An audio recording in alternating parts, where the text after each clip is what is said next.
without further ado, Alan, why don't you kick us off with some slides and we'll go from there. All right. So, as we always talk about, one of the main benefits of bioactive precision peptides is unlocking human potential. And tonight, Dr. Bartlett's going to give us a very interesting perspective on and what that really means. So, yeah, let me just, I'll sort of kick it off with kind of an introduction. So I've always been, as I've sort of explained to you some of before, I've been involved in this, in the science of messaging in the body for years and years, like at least 4 decades, as a biochemist and immunologist. We know that there's messaging going on. There's all sorts of switches. And when you talk to an immunologist or a biochemist, they kind of view the human system kind of in much the same way as an electronics engineer or a computer engineer might. You see this series of switches that turns things on and off and sustain our health. So I want to sort of give you a little bit of insight into how I've been looking at peptides. Let's look at this guy here, right? So he's like, oh yeah, I'd sure love to look like this guy, right? I mean, I'm a middle-aged guy, and I know that it's kind of hard to sustain that kind of physique that I had when I was younger. Now I know what you're thinking, like, oh, it's all about vanity. Dr. Bartlett would love to look like this in the gym, take his shirt off in the gym, but actually, it's much more than that. When I see fitness from this standpoint, which when it comes to muscle, I really see the world from the next point of view. And that is, if you flip the slide, it's really that muscle is a kind of a health, I'm going to call it a health hub. It's a hub for so many other things besides just looking good, right? So high quality muscle is profoundly interconnected with all sorts of aspects of health, more than you would think. There are researchers in this space. Donald Lehman, Robert Wolf, these guys have been studying muscle for a long time. And I know, Alan, this is your expertise as well. You know about muscle physiology. It is equated by these scientists as your youth. Like, it is connected to so many things. For example, even cognitive function. So healthy muscles produce myokines. And these myokines are signaling molecules that are released during muscle contraction. You may have heard of some of them. One of them, like brain-derived neurotrophic factor. That's kind of a BDNF. Maybe it's a little bit misleading because it actually can come from the muscle and influence the brain, right? So it influences neuroplasticity, neurogenesis.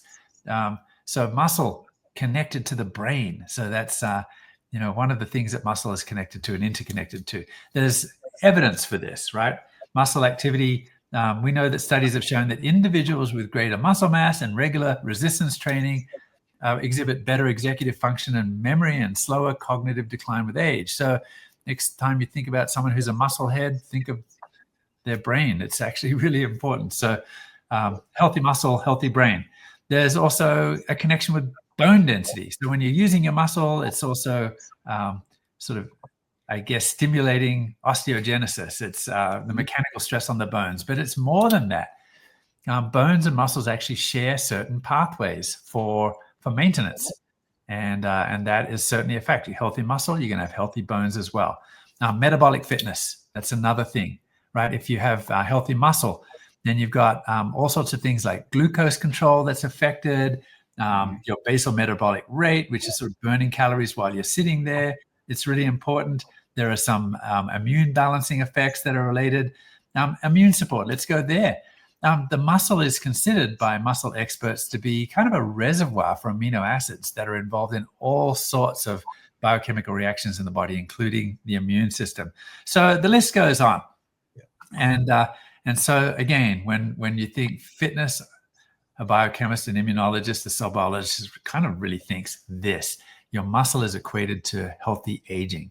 Okay, now here's the guy again. We'll show the next slide. I know when you think of this guy, again, it's not about vanity, but actually you have to keep doing it. So you see the hourglass on the back there.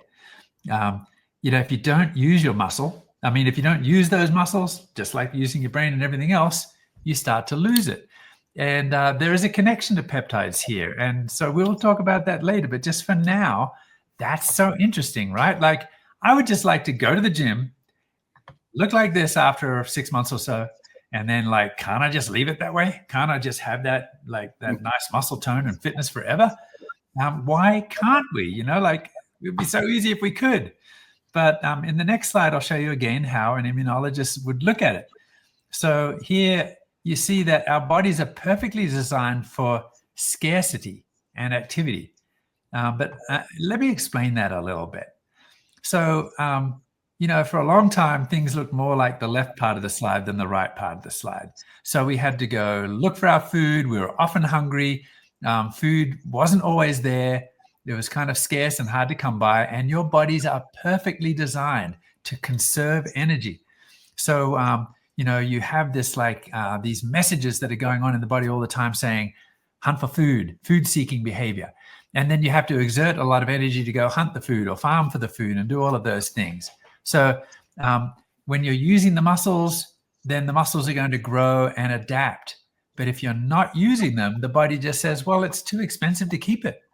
Mm-hmm. Like when your muscle size increases, right, Alan, you are creating all of the vasculature to go feed those muscles. You got all those muscle fibers.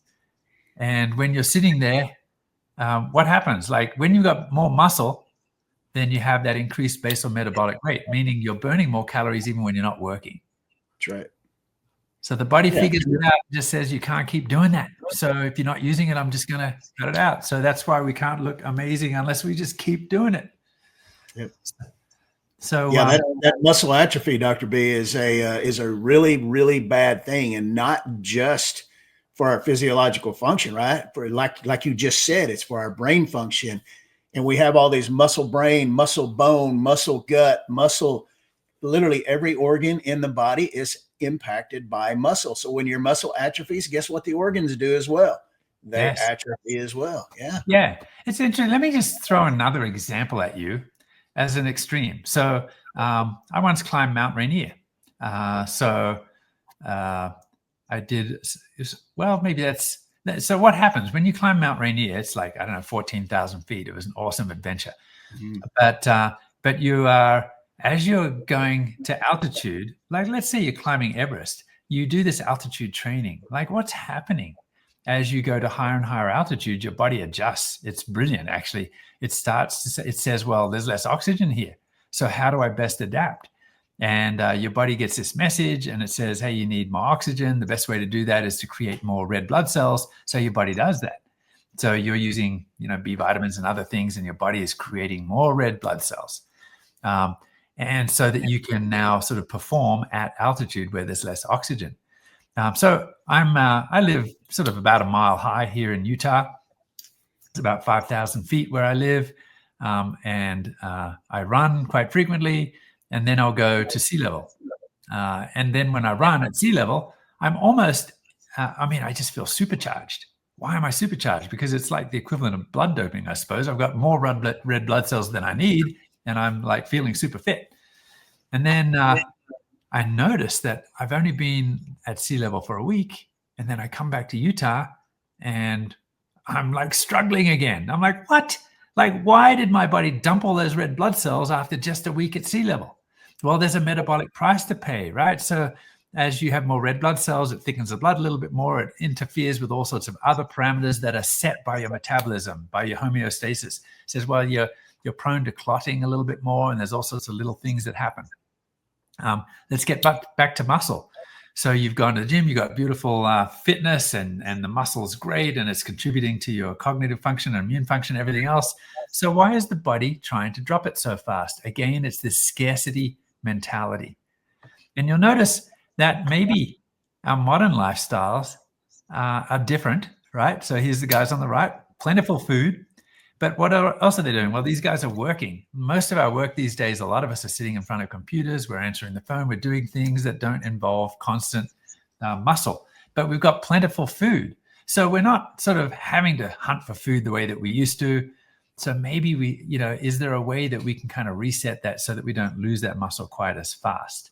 That would be nice, wouldn't it? Maybe we should talk about that later. Would make things easy. Yes, sir. I think Alan's going to talk about that later. All right, let's go back to the fit guy again. And here's the next thing I wanted to bring in. It becomes harder as you age to maintain muscle mass. Why is that? Well, there's all sorts of things that happen as you age, whether you're male or female, things change. And your body is, this is another, I guess, cruel part of nature that we could talk for an hour about, the selfish gene, and how, like, once you have passed this sort of age of reproductive age where you're contributing to the gene pool, nature kind of then says, well, you can just start declining from now on. I don't really care. But again, as scientists, we look at it slightly differently. So the next slide shows what I think about when I think about the aging. Oh, actually, I kind of got ahead of myself. I wanted to talk about A little bit. It's not only harder to stay fit as you age, which I'll talk about a little bit later, but during this age, right? During this age that we live in, it's kind of harder. Again, our bodies are perfectly designed for scarcity. Here's an example that I think you'll like, Alan. Tell me about this bull. Well, you know that bull, Dr. Bartlett, that bull sits in a pasture and all he does is eat grass all day long, right? And you can tell that bull right there, his primary job is to breed and make new cattle, new calves. And in doing so, he has to make sure that he eats plenty of calories. So you got to sit there and ask yourself, that bull right there, all he does all day long is chase other cows or eat grass. And so, probably in the wild, he's probably also defending his territory. So he's like, he's a lover and a fighter, right? Yeah, that's right. Very defensive, just like those guys on the left look like they're about to defend their territory as well, right? Yeah. So this guy is eating kind of like this, I guess maybe you'd call it the bull's normal Paleolithic diet. And those guys on the left are kind of hunting for their food and sort of not eating too much. So this guy is in prime shape. Now, what about this guy? How does it show us the comparison between this bull and humans today?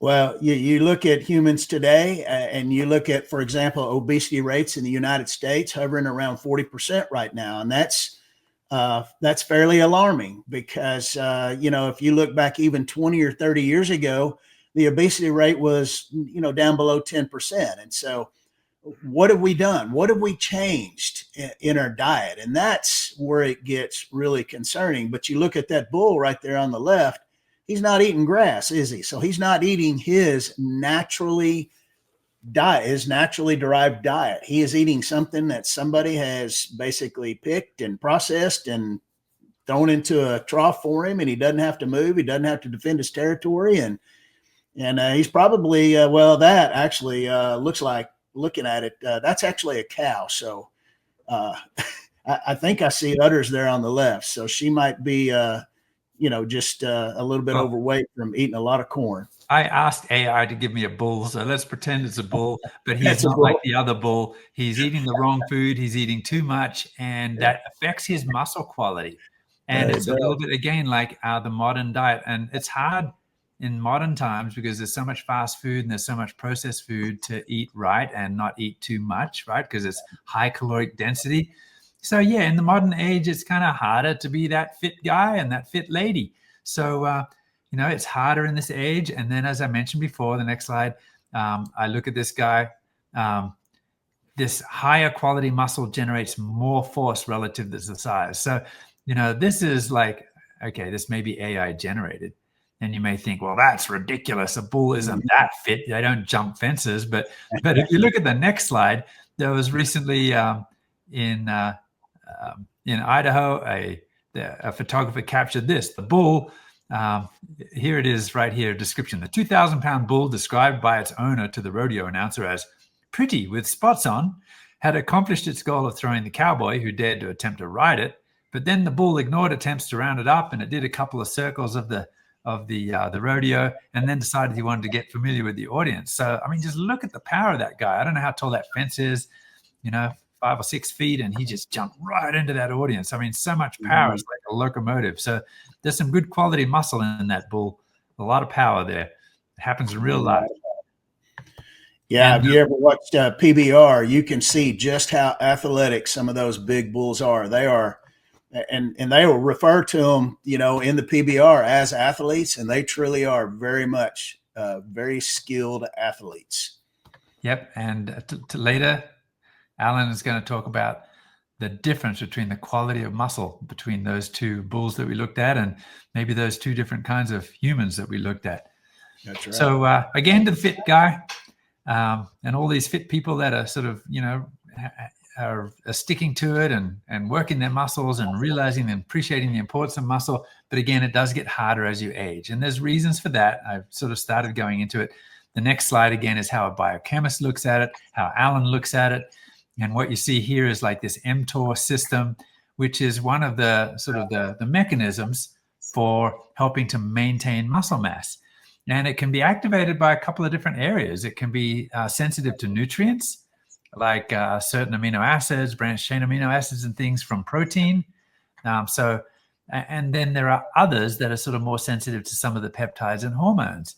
What's interesting is, scientists have Alan, you know more about this than me, but over time, as you get older, you become a little less,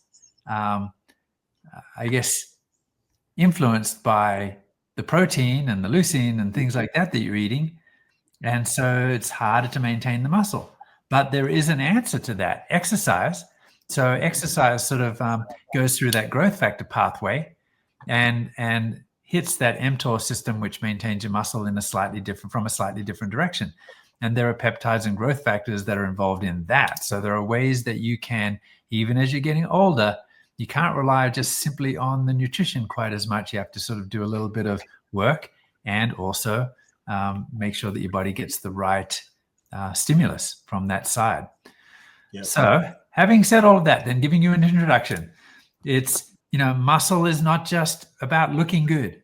It's actually the hub of your fitness, and it is actually a measure of your metabolic health and your aging and all of those things. But you can't just sort of set it and forget it, right? You use it or you lose it. So you need to stay physically active. And the other thing is that it's harder in this day and age because we're surrounded by so much food and our jobs don't require us to work all day. So it's harder to maintain that level of muscle quality. And then finally, as you age, it gets harder. So I hope, Alan, that with all of your experience, that you're able to give us some answers and some hope today when it comes to muscle fitness. What do you reckon? Well, I reckon so. I hope so as well, Dr. Bartlett. And I'm going to tell you that the first 13 slides were phenomenal slides. And when we were going through them today, I was like, man, what a great explanation. And it really boils down to this very simply, and that muscle mass does equal metabolic fitness. And metabolic fitness determines everything for us as we age, correct? You're talking about muscle function. You're talking about the quality of your muscle. You're talking about how it impacts quality of life. Our ability to just perform the most basic of tasks can be, it can be damaged. That ability can be decreased just by losing our muscle mass. So not only does it determine our metabolic fitness, but it determines quality of life and functional abilities and all kinds of stuff. But, when you really look at it, why does this matter? And you think about it this way: muscle is your largest metabolic organ in the body, and it comprises about 40% of our body weight, but it uses more than 80% of all glucose consumed in our diet. And when I'm talking about glucose, I'm literally talking about any carbohydrate, because most carbohydrates basically are broken down into glucose, absorbed as glucose, and stored as glycogen or utilized by the muscle at that point. And so muscle is the most metabolically active organ in the body. It uses 80% of that. Now, when you start to think about the loss of muscle mass, and this goes back to what Dr. Bartlett was talking about earlier with the myokines and all the muscle brain axis and the muscle gut axis and the muscle pancreas axis, muscle bone axis. But loss of muscle is directly associated with numerous chronic conditions. And when we're talking about chronic conditions, we're talking about everything from cardiovascular disease because of the muscle heart axis, or we're talking about, it could be cognitive decline. It could be any number of chronic illness condition that is related to the quality of our muscle that we have on our body. But think about this right here. 2% of our muscle mass is turned over every single day. Okay. 2%. That means that our body has to be very efficient at building or rebuilding that muscle that it loses every day because it's turning over because of damage or because of use of amino acids for another function or whatever. You know, Dr. Bart, you talked about the amino acids in the immune system. Well, it's amazing how much muscle loss occurs when we're sick, right? Because those amino acids have to fuel our immune system. And so when we're sick, that's why it's so important that we eat, because we have to fuel not only our muscles, we also have to fuel our immune system at the same time. It's really interesting to look at it that way, you know, and again, last week we talked about how, you know, basically the way that the human body runs is off DNA, right? So DNA is like building and maintaining the entire body. It's the blueprint. And every codon, which is 3 of these base pairs, codes for what? An amino acid. So that is the building material of life. It's the building material of all of the messengers and the collagen and the structural proteins. So yeah, this you kind of tend to think the muscle is something that's static, but it's absolutely it's fluid, because it is the pool of amino acids that the body needs to keep all of the metabolism running. So keeping the muscle healthy is critical. Yep, that's right. And it's so critical that we consume enough protein. You know what you talked about just a few minutes ago, that as we age, our body becomes less efficient at utilizing proteins and utilizing those amino acids. So what does that mean? That means that we have to do things to either help our body become more efficient, or we have to eat more protein, one or the other, or preferably really both. And so, you know, in order to make our body become more proficient, that means you've got to exercise it, you've got to work it, you've got to make it healthy by getting out and being physically active. Because let me tell you something, skeletal muscle mass with age is naturally going to decline, but it doesn't have to decline at a massively high detrimental level. So when you start thinking about it, muscle loss begins in our 3rd decade of life. That's in our 20s, guys. All right. That's in our 20s. All right. So the vast majority of us, what's it? You hear 3rd decade of life and you think, well, that's our 30s. Well, no, our 30s is actually our 4th decade of life, right, Dr. Bartlett? So yeah, when you start thinking I'm in my about 7th decade, that's scary. Yeah, I know, I'm in my 6th, so yeah, I'm right there, right behind you. But it really is concerning when you start to think about the possibilities of losing muscle mass in our 3rd decade of life.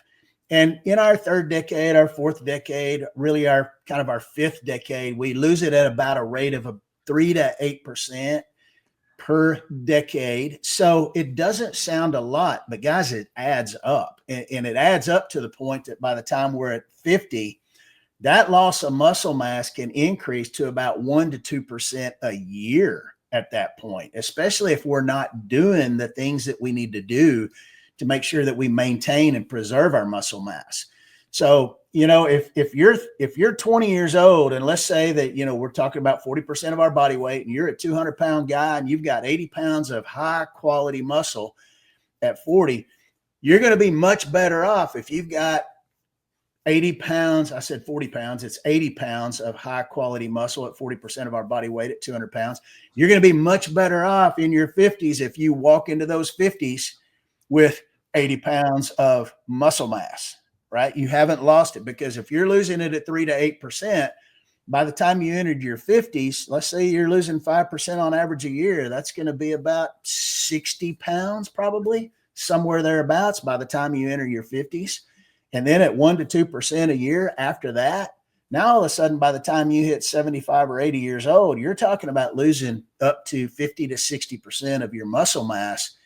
And that's when things get really bad. That's when quality of life is damaged. And that's when we end up in nursing homes, because we can't functionally survive. And so, so it really is something that we have to pay attention to. We have to increase our muscle mass. We have to increase our muscle quality. We have to basically do that because it can reduce our all-cause mortality. And there's actually studies that show that it reduces it by about 17%, which is a huge number. But you have to understand that what we do today impacts us tomorrow. It impacts us 10 years from now, 20 years from now, 30 years from now. So it's really important that we pay attention to that.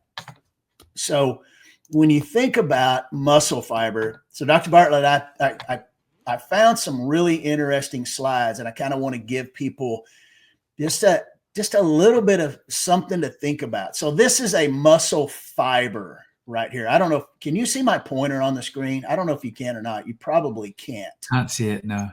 Okay, so over here, this little thing over here to your left called a sarcolemma, that's actually kind of a cover that covers these little fibers over here on the right called myofibrils.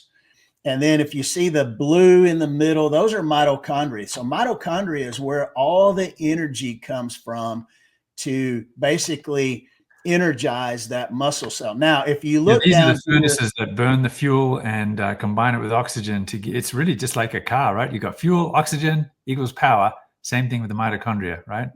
That's right. That's right. And so if you look down here to the right, you've got a T-tubule, the terminal cisterna, you've got the triad, and you've got the sarcoplasmic reticulum. The triad is really basically two terminal cisterna surrounding a T-tubule that are all connected to the sarcoplasmic. Don't worry about that. Just know that those structures, I'm getting a little bit off, but those structures are basically responsible for muscle contraction. Not really important for what we're discussing as far as muscle quality or muscle mass goes, but very, very important for muscle function because they can be impeded by other things. Now, if you look at the next diagram right here on slide 17, we've got a diagram of healthy muscle on the left, inflamed muscle on the right or in the middle, and then fibrosis and fat infiltrated muscle on the right. And so you look at how red and beautiful and pretty that healthy muscle is. Look how small the spaces are between the myofibrils. And then what happens when we get inflamed? You start to see those spaces become very large in between. And the more inflamed our muscles become, the more white you'll see between those myofibrils. Now, what does that do? If you go back to this, that puts a lot of stress and a lot of pressure on these sarcolemmas. And these sarcolemmas are full of nerves. And so you want to talk about the origin of pain in your muscles. Right there it is. And so when those things are swelling, you've got those muscle fibers that are separating, and it's putting that impact on that sarcolemma. That is one of the most significant issues of preventing people from being physically active as they age. And then the other thing you've got to look at, if you look at this fibrosis and fat infiltration, you look in between how much, basically, I'll call it dead space, because that's essentially what that dead space is. If you look at that, there's a lot of dead space in between each myofibril. What does that do? That red right there is extremely dense. This white, basically, that's there is not dense. And so it impacts your muscle density, which impacts muscle quality, impacts muscle strength, impacts muscle function. And so that fat infiltration is a huge issue. And this is a little bit like, I'd say that really healthy muscular bull is on the left, and the one that's eating grain and kind of sitting around is more on the right. Yeah, very much so. And, absolutely. And so working your muscles is important, but also if you want to look like on the left, also some cardiovascular work is good because it's burning some fat, right? So healthy muscle is a result of good behavior and good eating. That's right. That's right. And good behavior means being physically active, right. Whether it's working or whether it's working out or exercising or walking, or it doesn't matter. Physical activity benefits you in so many different ways. And so in closing, I don't want to pay a lot of attention to this today. I just want to kind of just make a really, really broad introduction to it. But if you look at high quality muscle compared to low quality muscle down here on the bottom, a low quality muscle has a lot of adipose tissue surrounding it. It's intramuscular, it's extramuscular, and it's intramyocellular as well. So fat can actually impact muscle 3 different ways. And so that fat, you go back here, that fat can actually get not only in between these myofibrils, it can actually get inside the myofibril itself. And so when you start talking about the damage that fat can do to our muscle cells, it is significant. And we're going to talk a little bit more about that next week. I'll give you some good examples of what we're talking about with that. So we start to talk more about lean rather than fit, right? That's right. That's right. And so really, and how important that fit lean combination really is to overall muscular health. And so when you start going into it and you really think about this process of aging, that, the process of aging can be very detrimental on muscle health and metabolic fitness. And, as we age, we have a tendency of our homeostasis can become disrupted. It really can impact the balance between muscle synthesis and muscle breakdown. But the ultimate result of losing that homeostasis, losing that balance, is a loss of muscle mass. And so, then on top of that, you go back and you look at this bottom part here, that fat infiltration, you're lessening the density of those muscles. You might feel like you have the same muscle mass, but you really don't, because your muscles are so less dense than what they would be had you had high quality muscle. And then on top of that, like we looked at over here, you've got inflammation and how it can cause a lot of pain, leading to becoming more sedentary, less active. And you think about all of those things can significantly impact our metabolic fitness, our functional abilities, our quality of life. And so you got to start sitting back and go, okay, what can I do besides the right diet? The right diet is very important. Besides getting an optimal amount of sleep, right? We talk about those different pillars of health. Sleep is one of those, ultimate pillars of health. Exercise is so vitally important to keep those muscles active, keep them moving, keep them burning energy, keep them consuming that fat, keep them, if they're burning that fat, it doesn't get stored. And that's important to understand.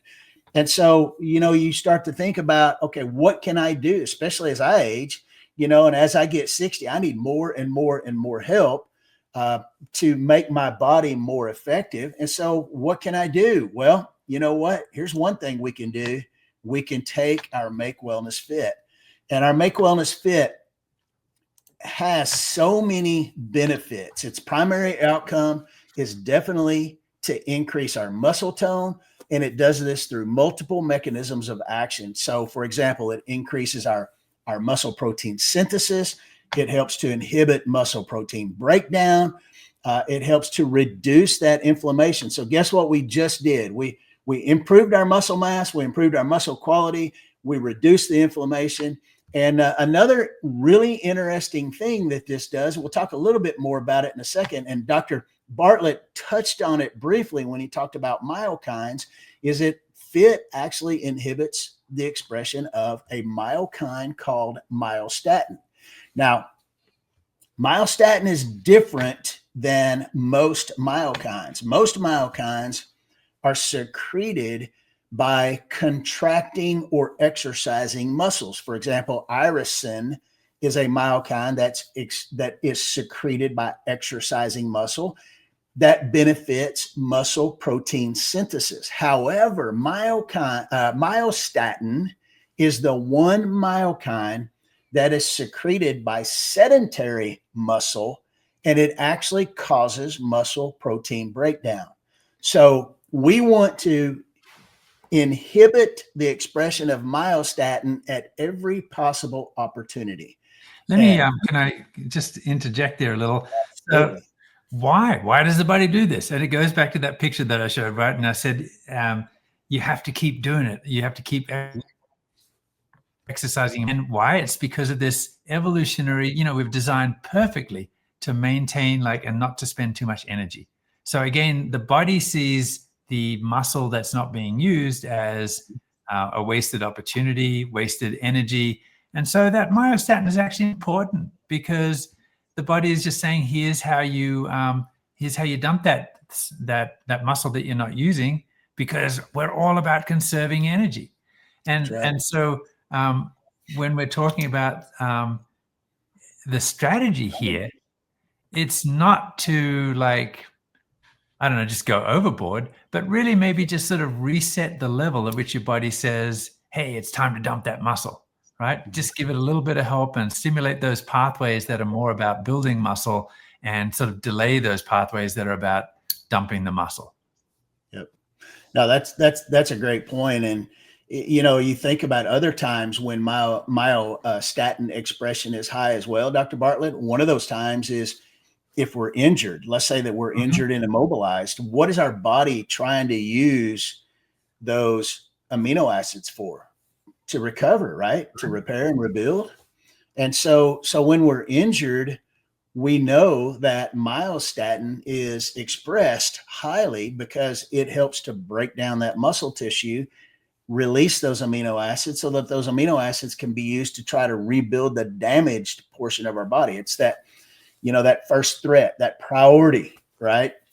Yep. And it's amazing how the body works and how the body will take away from other parts of the body to fix something that might be broke. But that's the way our body works. It definitely addresses the first threat.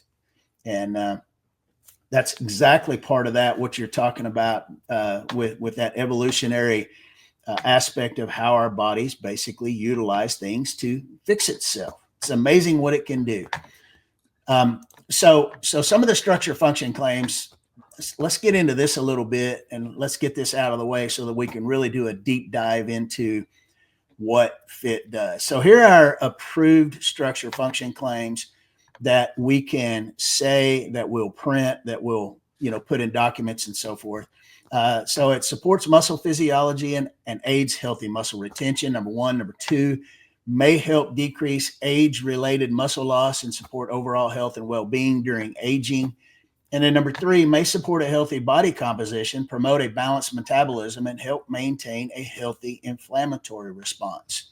Let me step in here. So, okay, structure function, it just sounds like this is about compliance. It's about regulatory sort of situation.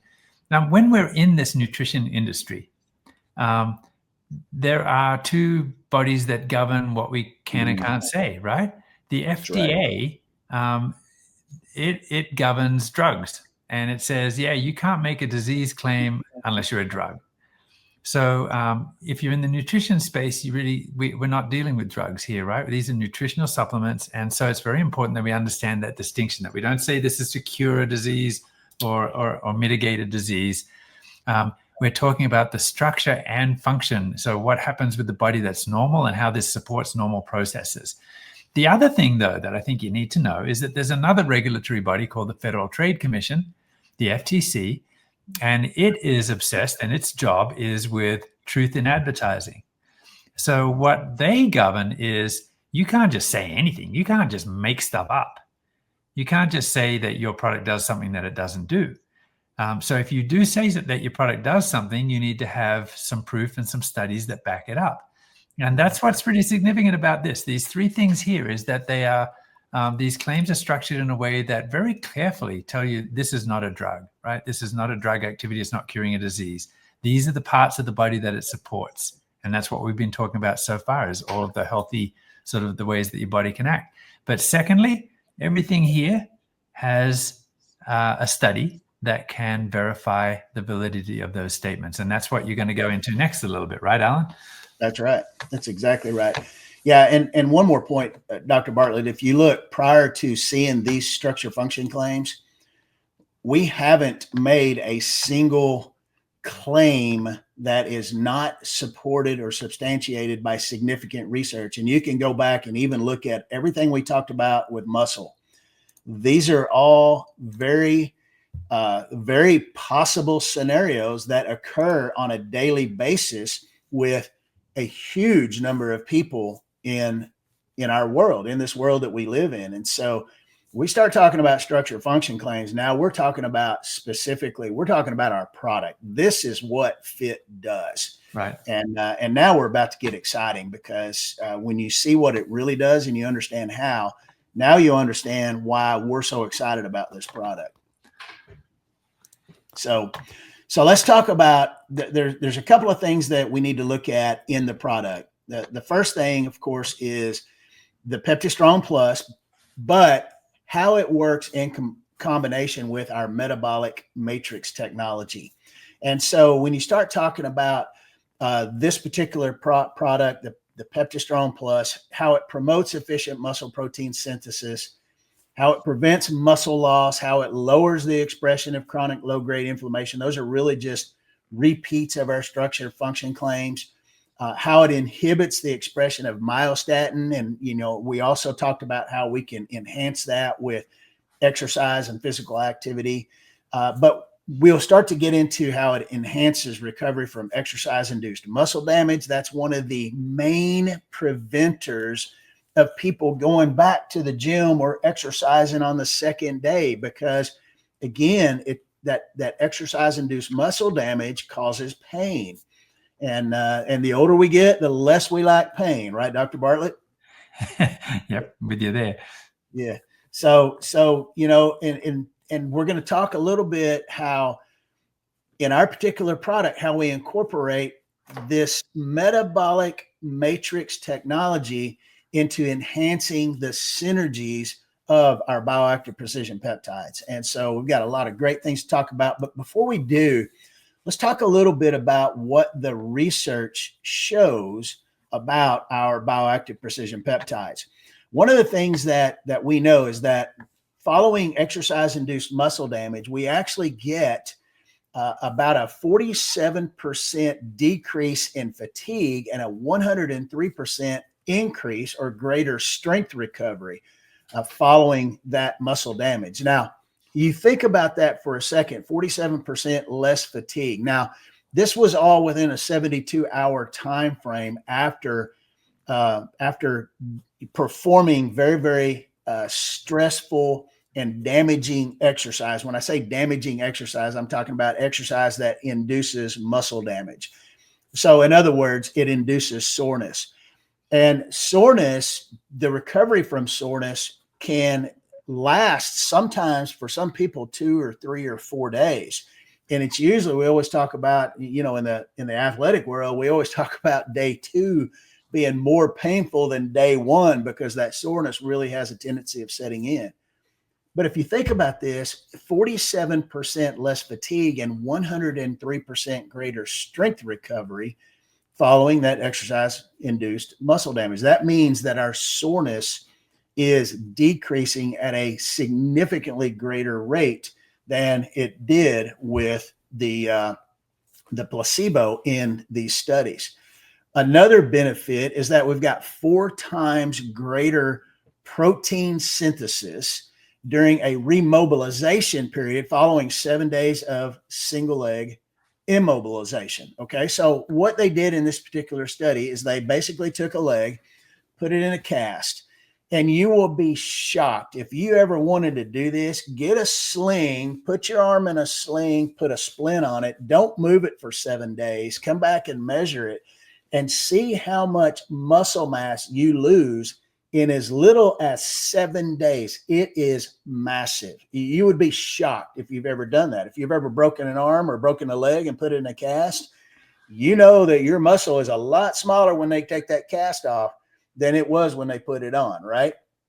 Which is the other reason why they've got to change the cast 4, 5, 6 times during that 6-week healing period, because that cast is not as effective when your muscles are depleted. And so, so when you talk about having a 4 times greater protein synthesis, that means they're losing less muscle mass during that 7 days of remobilization. Okay, so during the remobilization period, they got 4 times an increase in muscle mass. That's huge. They also had.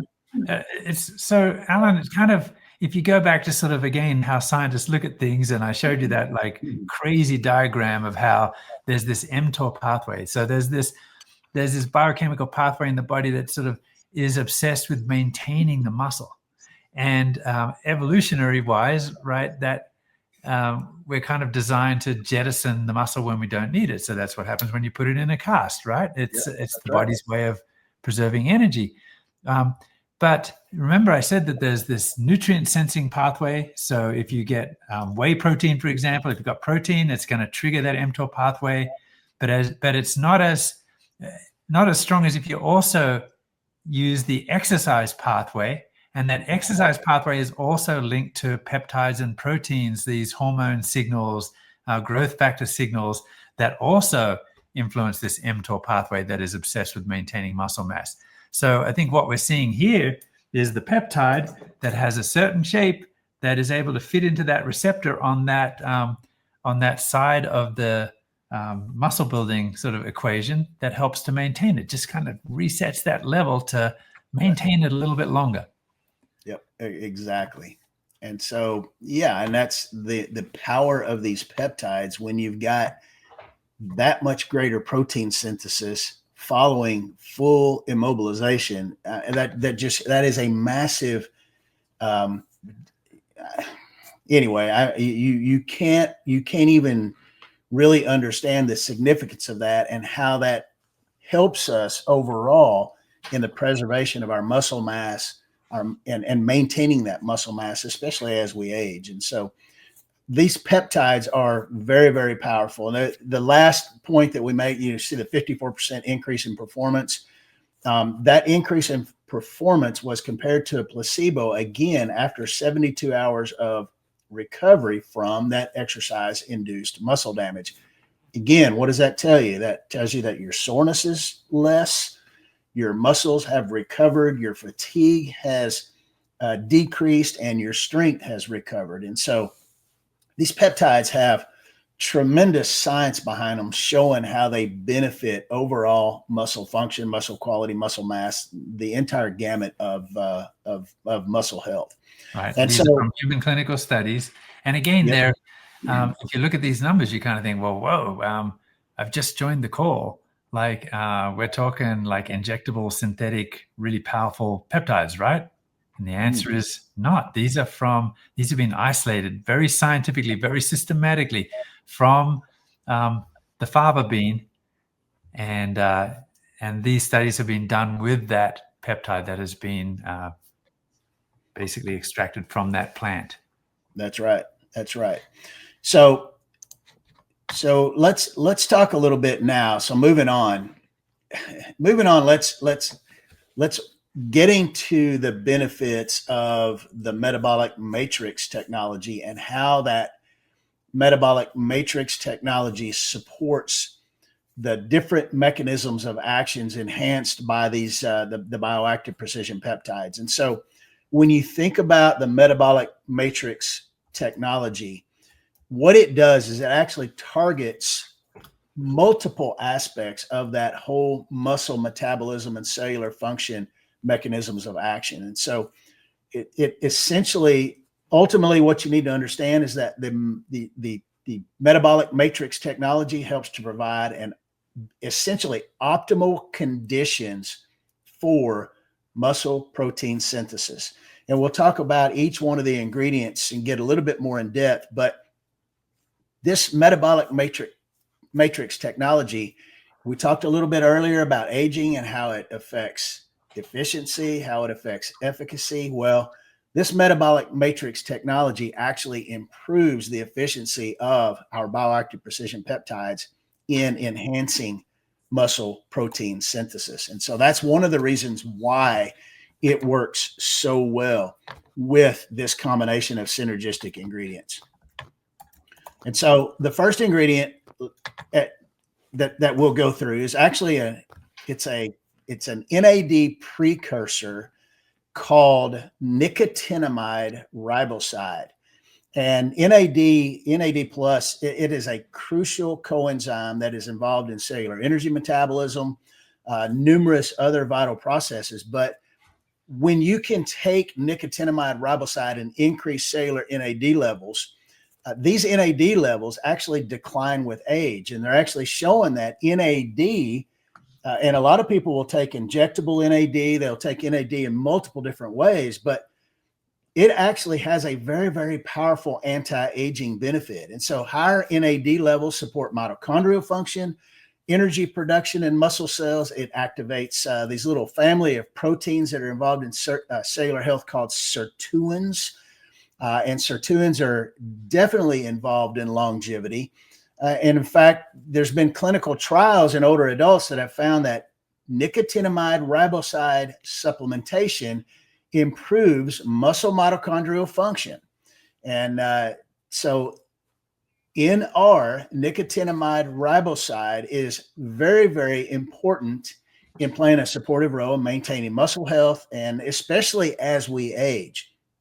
And so you think about that and you combine that with another ingredient in our metabolic matrix technology called methylcobalamin. So if you think about methylcobalamin, yes, it is the active form of vitamin B12, plays crucial roles in DNA synthesis and regulation, red blood cell formulation, neurological function, but it's also involved in the metabolism of proteins and amino acids.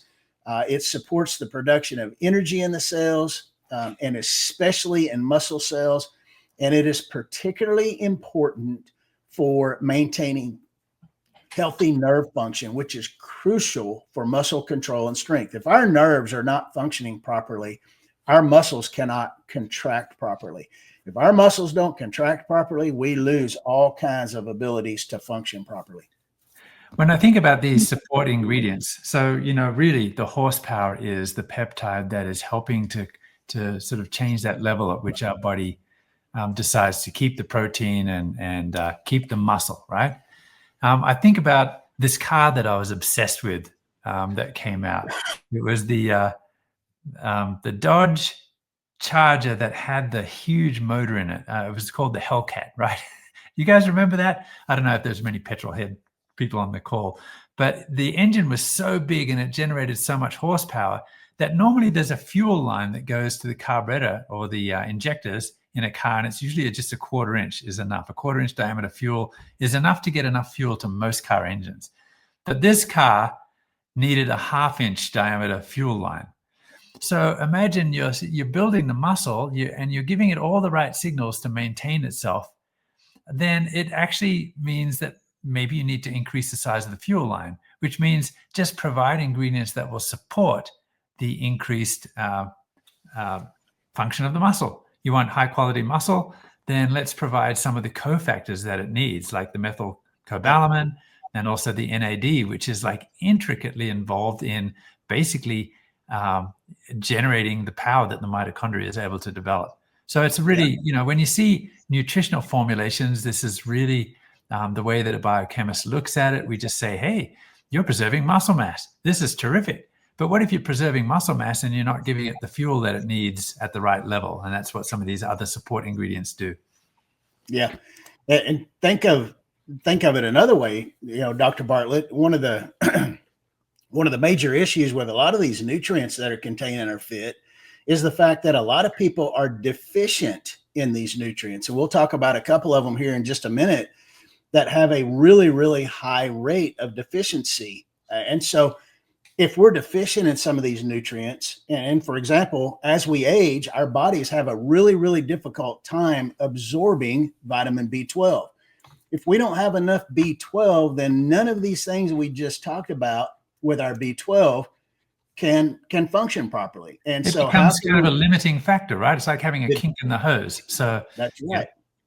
Yeah. And so, how do we prevent that? How do we, again, you hit it perfect when you start talking about looking at those metabolic pathways and what are those cofactors and coenzymes and what are necessary to make these things function at a level that has never been seen before. And that's exactly what we're doing. We're providing not only the peptides, we're providing those cofactors and coenzymes as well. And so the next one we'll talk about, moving on, because we're almost at our hour and we're about to be cut off here, Dr. Bartlett. So I need to talk a little faster. So our next nutrient is pyridoxal 5-phosphate, which is the active form of vitamin B6. And B6 is crucial in numerous enzymatic reactions, specifically involving amino acid metabolism. So it is essential for metabolizing these amino acids, which are the building blocks of proteins. It plays a role in the production of neurotransmitters that regulate muscle function. It's involved in glycogen metabolism, glucose storage in muscles. It is associated with better maintenance of muscle mass in older adults. And studies have shown that vitamin B6 deficiency can significantly impair protein synthesis and actually lead to muscle weakness.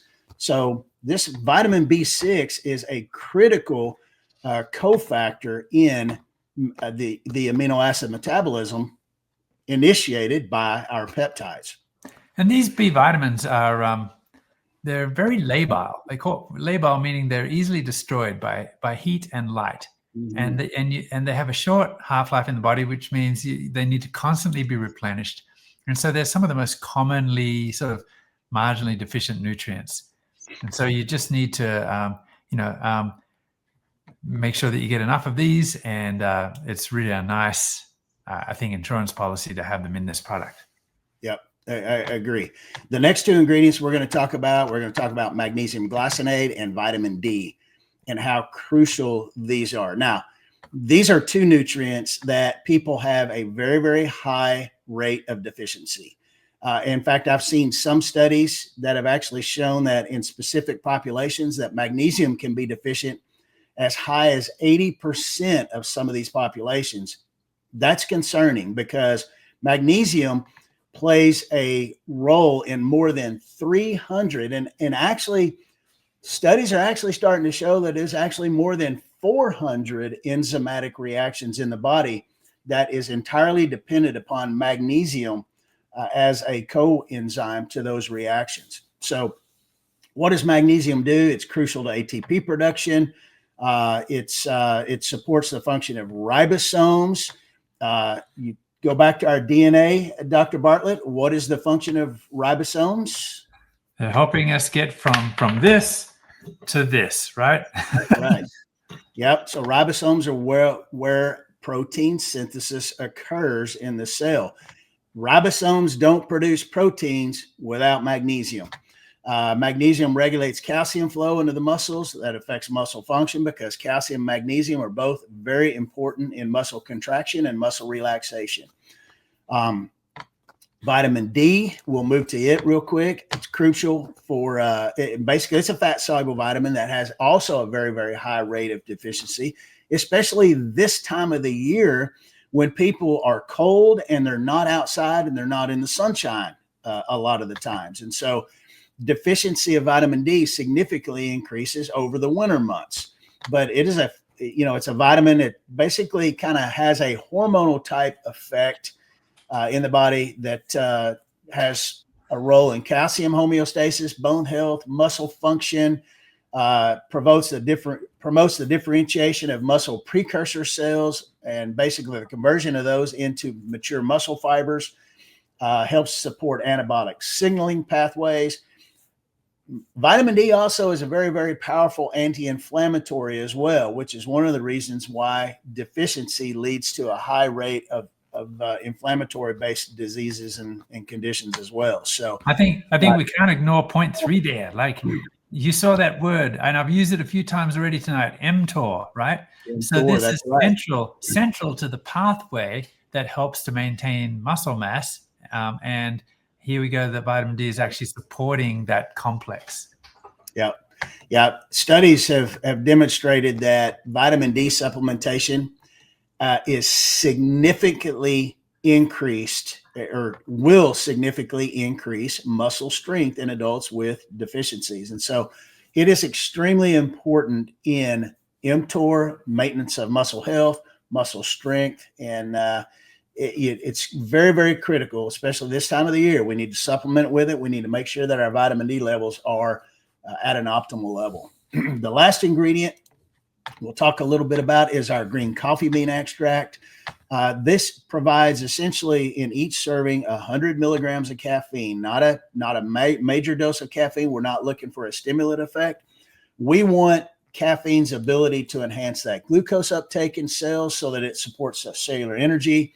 It also has an influence and plays a role in fat oxidation and utilization.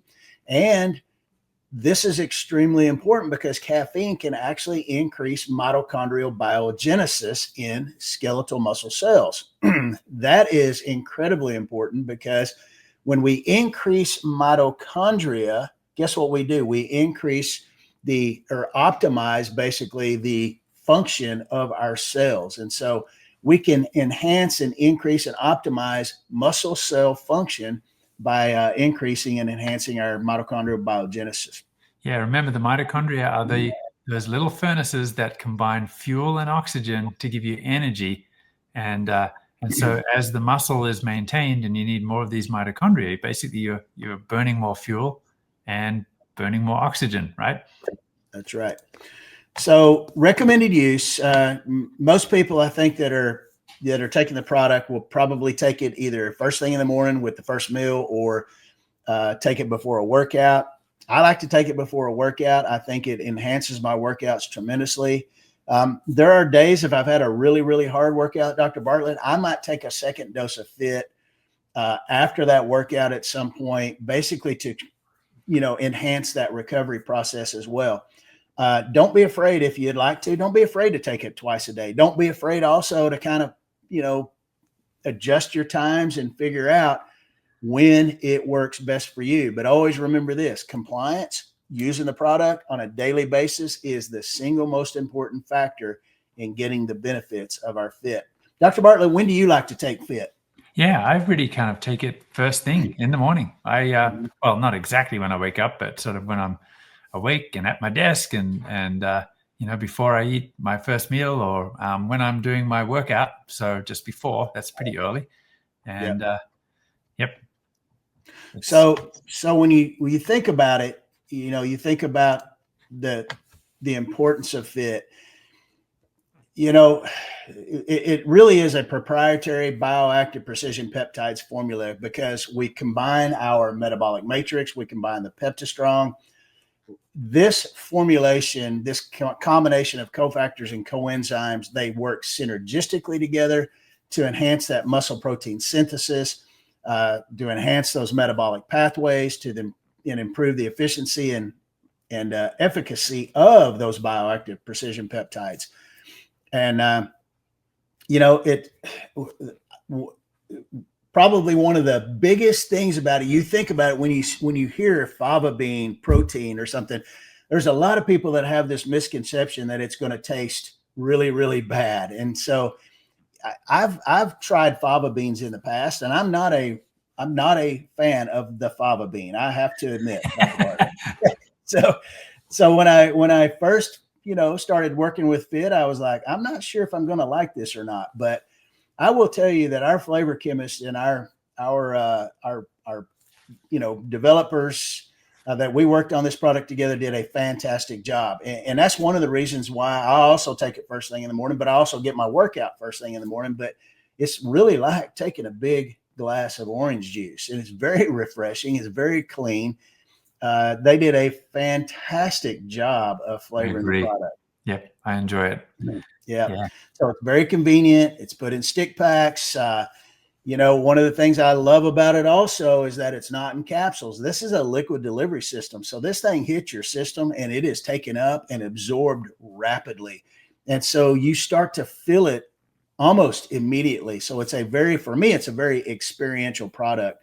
I love that about it. It's a very clean product, no artificial colors, manufactured in the USA. There's no sugar, no artificial flavors. It fits every component of our Pure Promise. And speaking of Pure Promise, we'll close with that tonight. We want you to understand that our products are manufactured in the USA. They're manufactured in NSF certified facilities. Our ingredients are sourced from around the world, but those ingredients are tested. They're tested for not only efficacy, but cleanliness. They're tested every possible way that we can test them before, during, and after production. And then on top of that, we are in the process of completing our NSF product certification program. That's a long process. You've heard me talk about that if you've been on here before. It takes a long time to get our products certified. We're in the middle of that right now. We expect to have those certifications fairly soon. I don't know when or how soon, but that is all in process right now. As I said a while ago, extensive in-process finished goods testing. Our manufacturers possess very, very good manufacturing expertise, and we will produce and distribute clean products. So we have a clean slate philosophy. You can read about that on the hub, and that will tell you what we do use, what we don't use, and we will not use things that are controversial or unclean. And so, Dr. Bartley, that concludes our presentation tonight on FIT. And we hope you've all enjoyed it. Our favorite product. Man, there's so much more to talk about, but it'll be coming through in drips and drabs throughout the rest of this curriculum. I'm sure glad you're able to join us tonight, and hope you can join us again next week. Yep. Thank you, guys. Get with the person that got you on the call, and let us know if you send those questions to us as well, because we're going to be doing Q&A here very soon. Thank you, and have a good night. Thanks, guys.